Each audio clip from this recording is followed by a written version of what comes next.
ನಮಸ್ಕಾರ. HGA ಅಕಾಡೆಮಿಯ ಈ ವಿಶೇಷ ವಿಶ್ಲೇಷಣೆಗೆ ಎಲ್ಲ ಸ್ಪರ್ಧಾರ್ಥಿಗಳಿಗೂ ಆತ್ಮೀಯ ಸ್ವಾಗತ.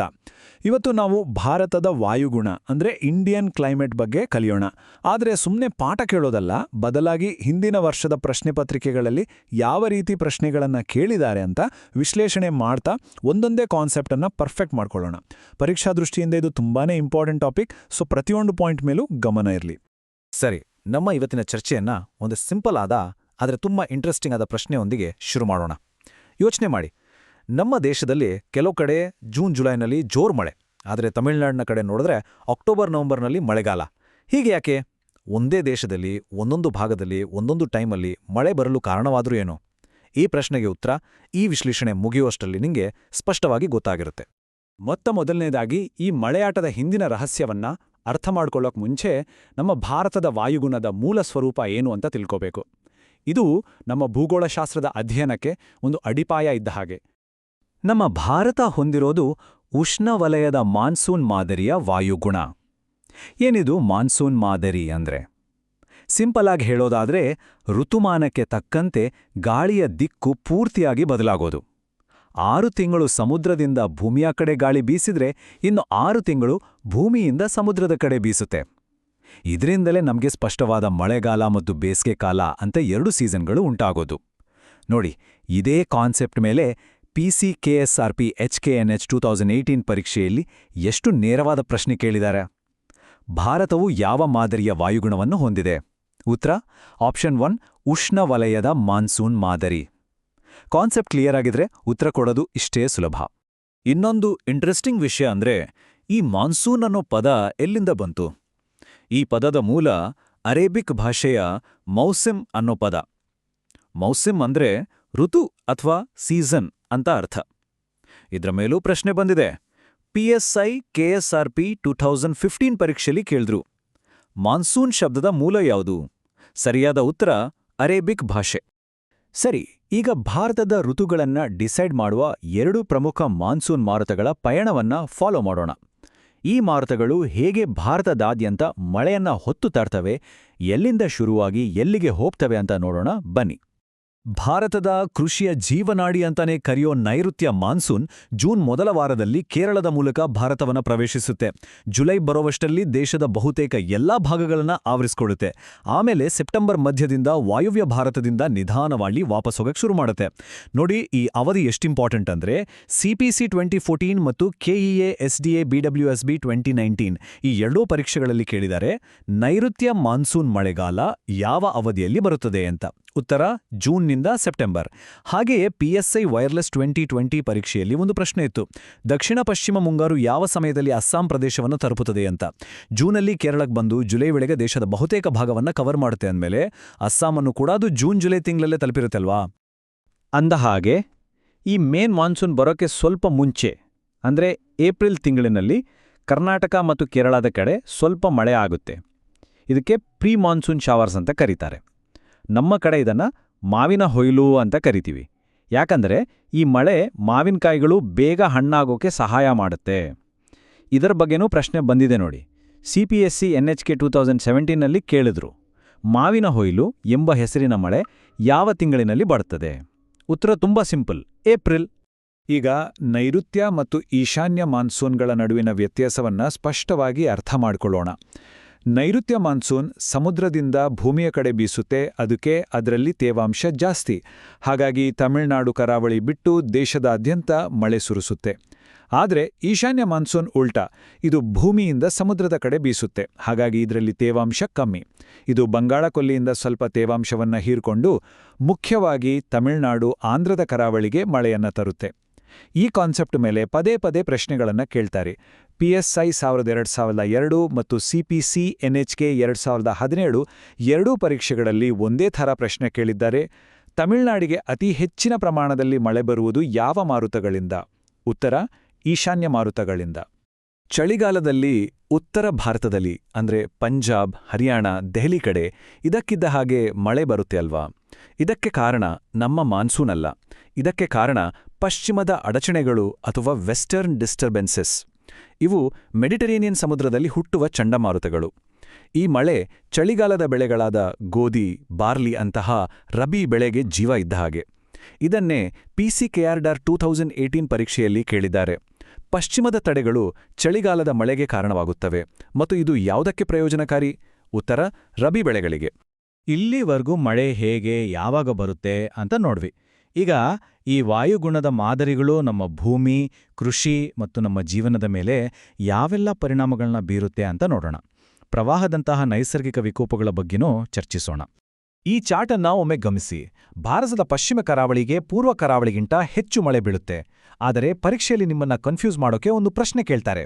PSI 2007 ಮತ್ತು KEA SDA BWSB 2019 ಎರಡರಲ್ಲೂ ಈ ಅಸೆಷನ್ ರೀಸನಿಂಗ್ ಮಾದರಿಯ ಪ್ರಶ್ನೆ ಬಂದಿತ್ತು.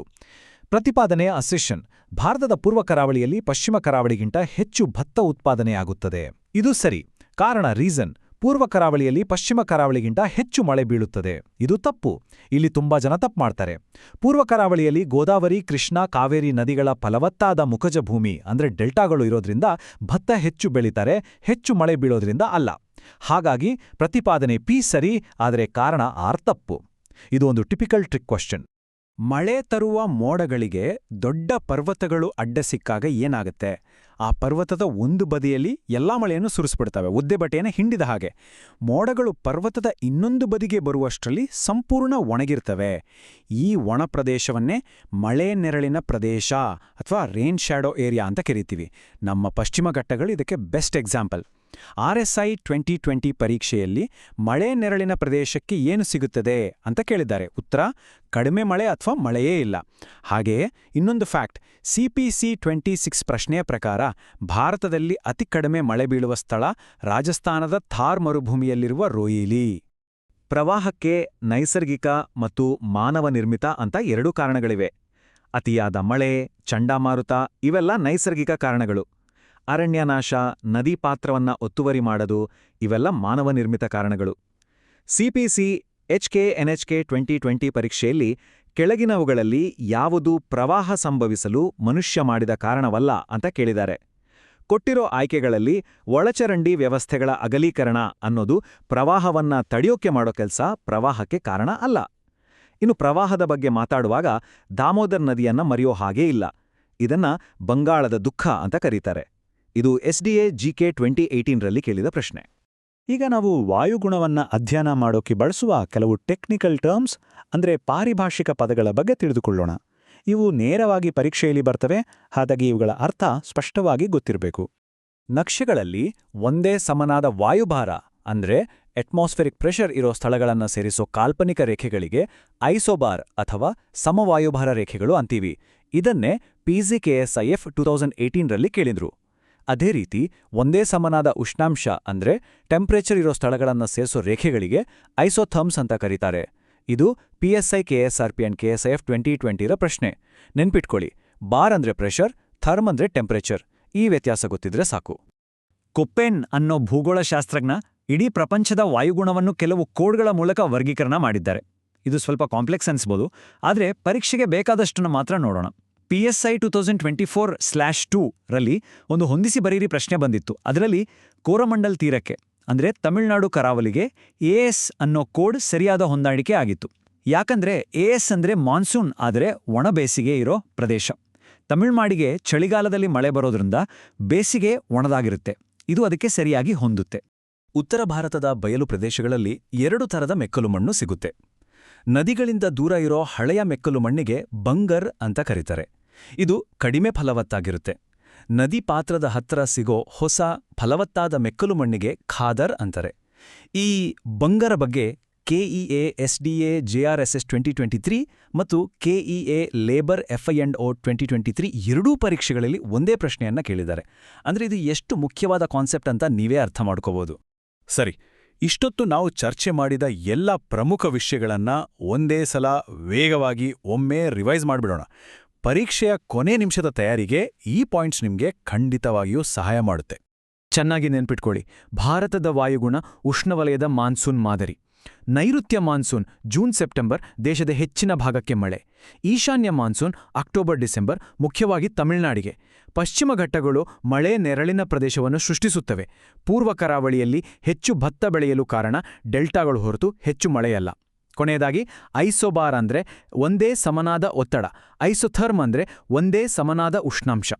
ಇಂತಹ ಕ್ಲಿಷ್ಟಕರ ವಿಷಯಗಳನ್ನು ಸರಳವಾಗಿ ಪರೀಕ್ಷಾ ದೃಷ್ಟಿಯಿಂದ ವಿಶ್ಲೇಷಿಸುವ ನಮ್ಮ ಈ ಪ್ರಯತ್ನ ನಿಮಗೆ ಇಷ್ಟವಾಗಿದ್ದರೆ ದಯವಿಟ್ಟು HGI ಅಕಾಡೆಮಿಯನ್ನು ಬೆಂಬಲಿಸಿ.